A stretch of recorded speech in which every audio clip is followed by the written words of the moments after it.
Atención, por favor, vamos a dar inicio.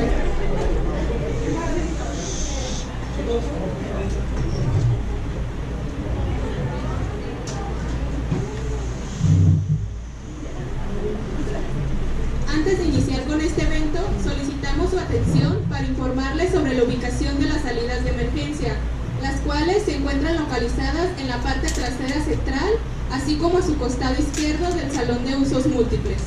Lo anterior como medida preventiva en caso de siniestro. Unidos fomentamos la prevención. Por su colaboración, muchas gracias. La educación es un acto de amor, por tanto, un acto de valor. Paulo Freire. Agradecemos su presencia y les damos la más cordial bienvenida al primer día de actividades en el marco del tercer encuentro de historia de Jalisco para México. Nos es grato contar con la presencia de maestros, universitarios, estudiantes normalistas y de secundaria. A nuestro comité de organización de historia, ya que sin ellos este tercer encuentro de historia no hubiese sido posible. Si uno empieza con certezas, acabará con dudas, pero si se conforma con empezar con dudas, conseguirá acabar con certezas, aún faltando las palabras. Heródoto, padre de la historia. La historia comienza en uno mismo. Esta cita abre paso a la reflexión del cómo nos adentramos al estudio del pasado, sin olvidar el presente, el cual el día de mañana se habrá convertido en historia.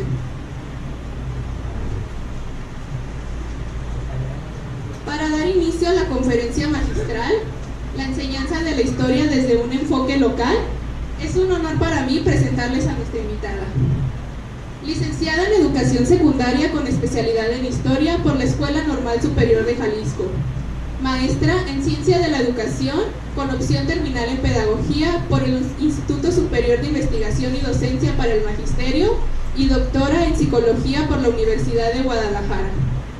Cuenta con una especialidad en Gestión para Directivos de Escuelas Normales por el IPE, UNESCO, Buenos Aires, y el Centro de Colaboración Regional para la Educación de Adultos en América Latina y el Caribe, CREFAL, y un diplomado en Investigación para la Universidad Autónoma de Guadalajara.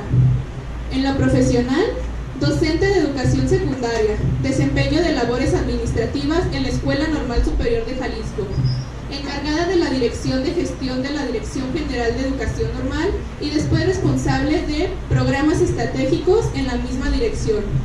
Actualmente realiza funciones de docencia y coordina el área de investigación en la Escuela Normal Superior de Jalisco. Colabora con la Dirección General de Educación Superior para Profesionales de la Educación de GESPE, como integrante del equipo nacional para la evaluación del programa Fortalecimiento a la Calidad Educativa e integrante del equipo coordinador del diseño curricular de la licenciatura en Enseñanza y Aprendizaje de la Historia en Secundaria, Plan de Estudios 2018. Por toda su trayectoria que avalan su desarrollo dentro del ramo de la docencia, pido un fuerte aplauso para la doctora Norma Lidia Díaz García.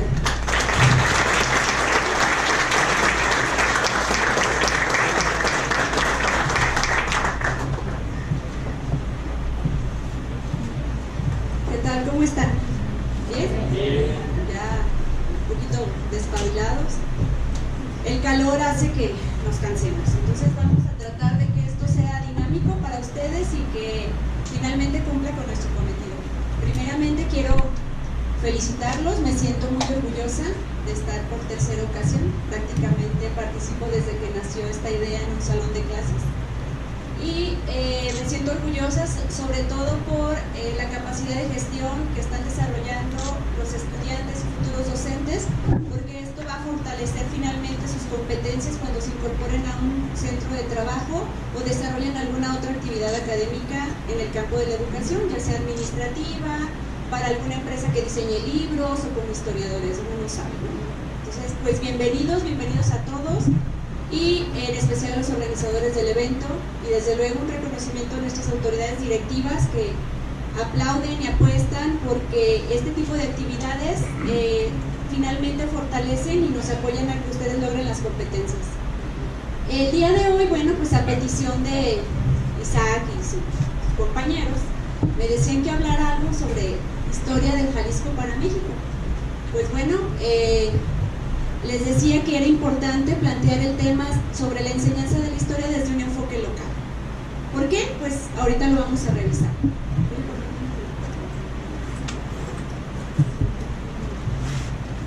¿Por qué desde un enfoque local? ¿Qué observan ahí? ¿Qué tiene la chica del lado derecho?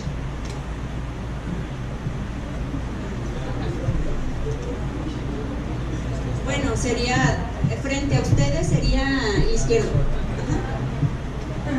Tenemos por ahí una imagen que nos habla de la evolución de la humanidad.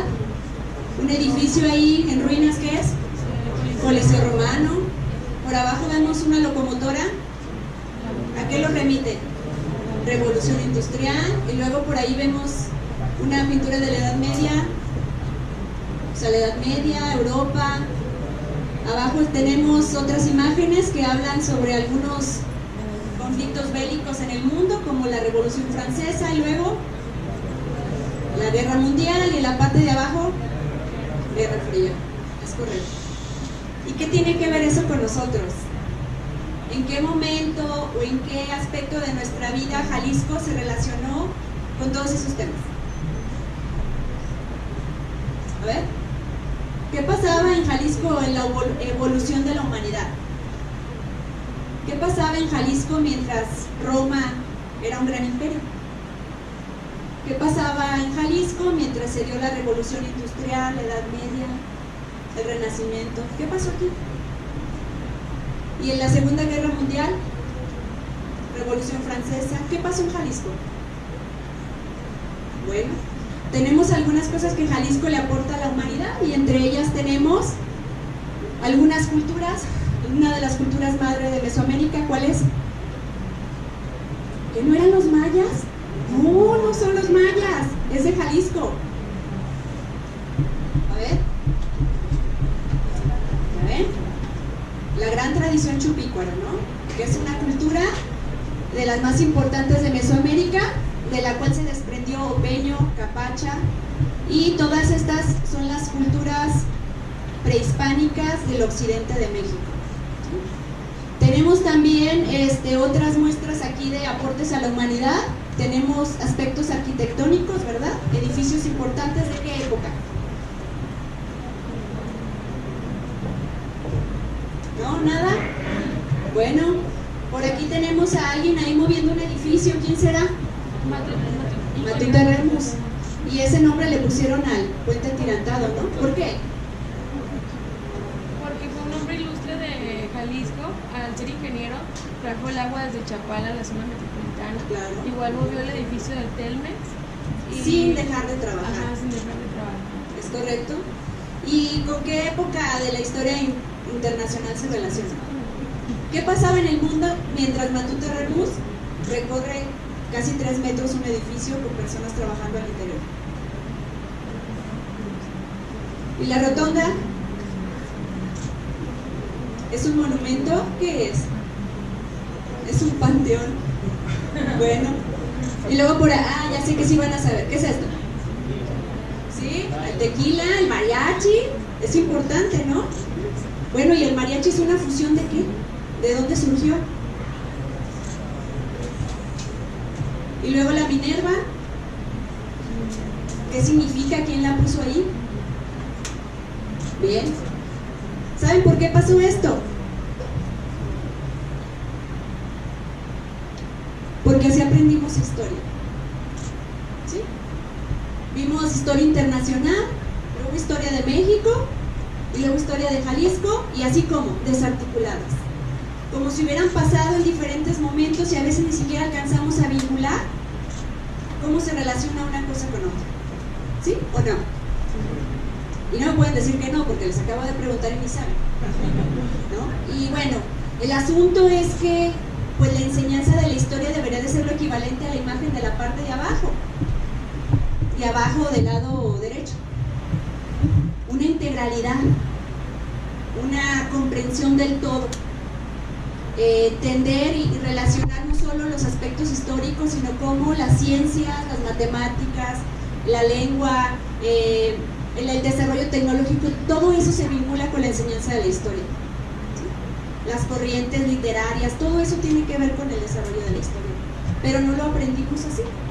Entonces el día de hoy vamos a ver de cuáles aspectos podemos partir para enseñar historia desde un enfoque local y a partir de ello, pues cambiar esta dinámica, porque por eso a la gente no le gusta la historia, por eso los chicos en secundaria se aburren, por eso los adultos no somos críticos ni capaces de pugnar por una mejor condición social. ¿Sí? ¿Vamos? Vamos a empezar retomando el enfoque didáctico de la historia, que desde el 2016, ya previendo la articulación de todos los niveles de básica, que era preescolar, primaria, secundaria y bachillerato, se empezó a visualizar que la historia le aportaba un campo formativo que se llama comprensión del mundo natural y social. Y en función de ello tenemos ahí como los principales aspectos del enfoque didáctico. Lo primero que se tiene que lograr cuando se aprende historia es el desarrollo del pensamiento histórico. Fácil, ¿no? Luego el pensamiento crítico. Luego entender las sociedades, entender que las sociedades actúan ante diferentes circunstancias, tiempos y espacios. Considerar que los conocimientos históricos no son una verdad absoluta, sino son interpretaciones de quien las escribe. Entender y analizar el presente, planear el futuro y aproximar al alumno a una comprensión de la realidad y sentirse parte de ella como un sujeto histórico. Eso significaría o sería lo equivalente a un ciudadano participativo. ¿Como en la actualidad? No, ¿verdad? En la actualidad dejamos que tomen decisiones por nosotros. Y luego nos molestamos, pero igual no hacemos nada. También tenemos el aprendizaje como un proceso de construcción permanente, tanto personal como social, mediante el desarrollo y fortalecimiento de valores para la convivencia democrática, identidad nacional y el legado histórico de la humanidad. ¿Y esto qué es? Vamos a ver algunos ejemplos.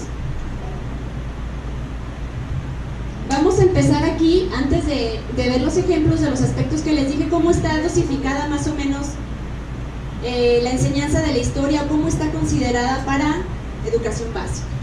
En el campo formativo en el que se encuentra se tiene considerada que está articulado desde que los niños ven en primaria el tema de historia. Entonces ahí, en estos cuadros que nos ponen de ejemplo, nos dicen, la idea no es que vean todo, porque ya sé que es poco visible. Finalmente es para que se den una idea. La primera columna corresponde a cuarto de primaria. Tenemos en el cuadro naranja el eje, que es Historia de México. Historia de México se ve en cuarto y en primer grado, según este cuadro. Y luego tenemos que en esos dos aspectos van a ver los pueblos antiguos, originarios, y la conquista y el virreinato. Lo ven desde cuarto y lo retoman en primero de secundaria. Así es como se contempla. Luego tenemos que está otra vez Historia de México, y tenemos la historia del México independiente, Reforma y Revolución y el México moderno. Y ellos tienen contemplado que los niños lo vean en quinto de primaria y lo retomen en segundo grado de secundaria. Y luego tenemos Historia del Mundo, donde empiezan con el asunto de la expansión económica y social del siglo XIX, el primer cuarto del siglo XX, la Segunda Guerra Mundial y Guerra Fría, el conflicto del Golfo Pérsico, 1970 al 2000, y luego la globalización y la sociedad del conocimiento, que es como el tema cúspide donde todos los chicos que egresan de educación en secundaria tienen que llegar a lograrlo. Bueno, esos temas con relación a ¿qué es el pensamiento histórico? El pensamiento histórico es esa capacidad que un sujeto, un ser social, tiene para observar un proceso, un fenómeno social a partir del tiempo, del espacio en el que se da y la causa y efecto de cómo fue que se da y por qué se da. Ese es el pensamiento histórico. Y luego también tenemos el pensamiento crítico, que es como analizar las situaciones, identificar las posturas antagónicas y en función de ello tomar una postura personal. Por ejemplo, en el caso de la reforma, ¿cuál sería una postura antagónica? Liberales sería una postura y conservadores otra. Como son contrarios y cada uno pugnaba por algo diferente, son antagónicos. Hay que identificar esto en todos los procesos históricos, porque siempre hay dos posturas que generan esa situación histórica, ¿no? Y también no es lo mismo lo que sucede en un momento y en un tiempo, en un espacio geográfico, en un tiempo que en otro. Incluso lo vemos en el siguiente. donde vemos que otra parte del enfoque dice que entender que las sociedades actúan ante distintas circunstancias. Tenemos una imagen de América en 1942. ¿Qué sucedía ahí? ¿Qué identifican en la imagen? ¿Sí? Llegan los españoles, conocen nuevas tierras y bueno, vemos cómo la postura del pueblo en ese tiempo los pueblos originarios que les tocó recibir la llegada de los españoles, cómo actuaron ante esa circunstancia. En 1500, es 1900, ¿verdad? Es 1500. En el caso de Europa, en 1542 teníamos, ¿qué pasaba en Europa según la imagen? ¿Sí se alcanza a ver? Es un rey, ¿no? ¿Se ubican? Teníamos un sistema monárquico absolutista que además tenían como política la expansión, la conquista, el extraer recursos de otros lados, etc. Esto es algo que se debe analizar todo el tiempo en historia. Pero no solo que estamos viendo en esa historia, sino también qué pasaba en Jalisco en ese tiempo. ¿Qué pasaba en Jalisco mientras esto sucedía, que era 1542? ¿Qué pasaba? ¿Mande? No, aquí vivían los pueblos originarios felices. Estaba Tzintzuntzán en todo su desarrollo, en su plenitud, ¿sí? Los purépechas, que venían de una línea, de un linaje de la cultura chupícuaro. Y cómo de ahí se van consolidando como pueblos más fuertes, y ahí vamos viendo cómo las diferentes etapas nos llevan. ¿Alguien sabía el antecedente de los purépechas? ¿De los coras en Nayarit? ¿De los wixárikas en el norte de Jalisco y en Nayarit? ¿No, verdad? ¿Qué creen que surgieron ahí como generación espontánea? Pues no, tienen un antecedente cultural y muy rico, tan rico como lo es la cultura maya, como es la cultura egipcia, como es todos ellos, ¿no? Entonces, esto no lo estamos visualizando porque no enseñamos desde donde vivimos.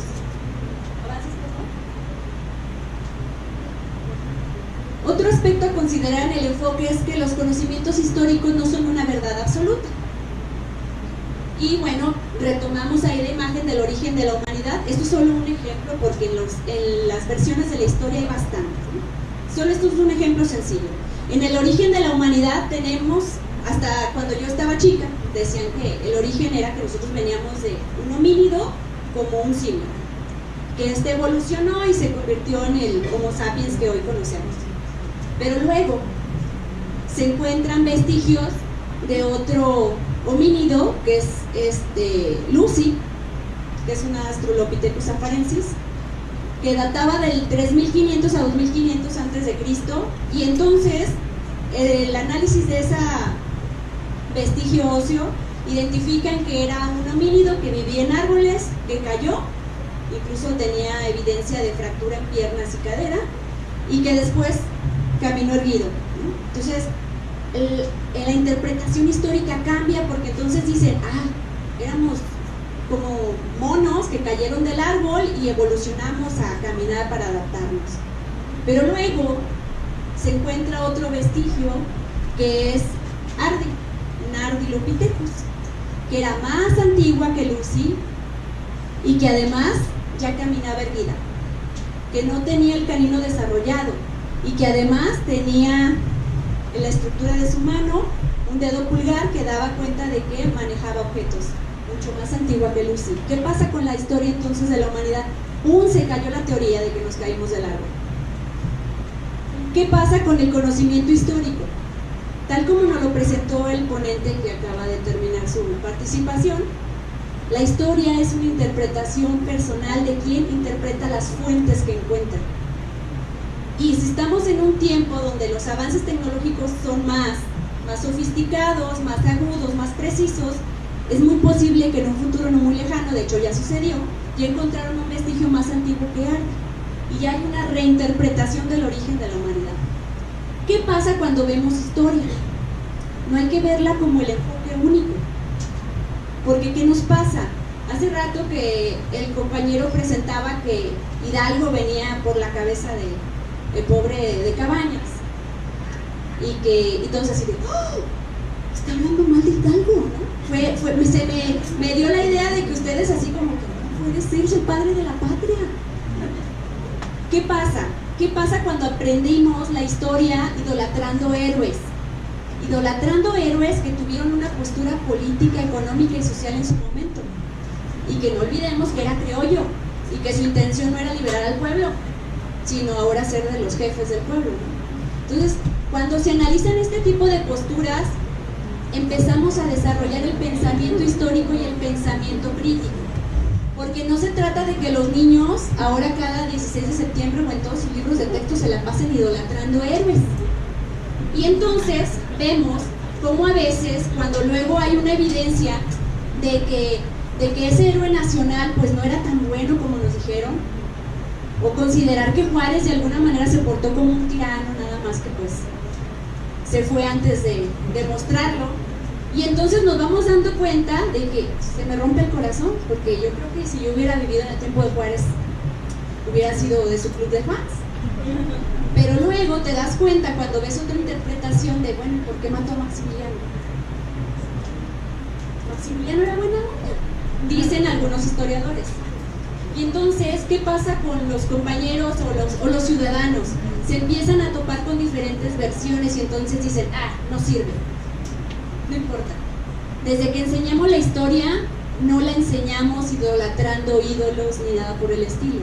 La enseñamos buscando el análisis y las posturas que tenían esas personas que marcaron la diferencia.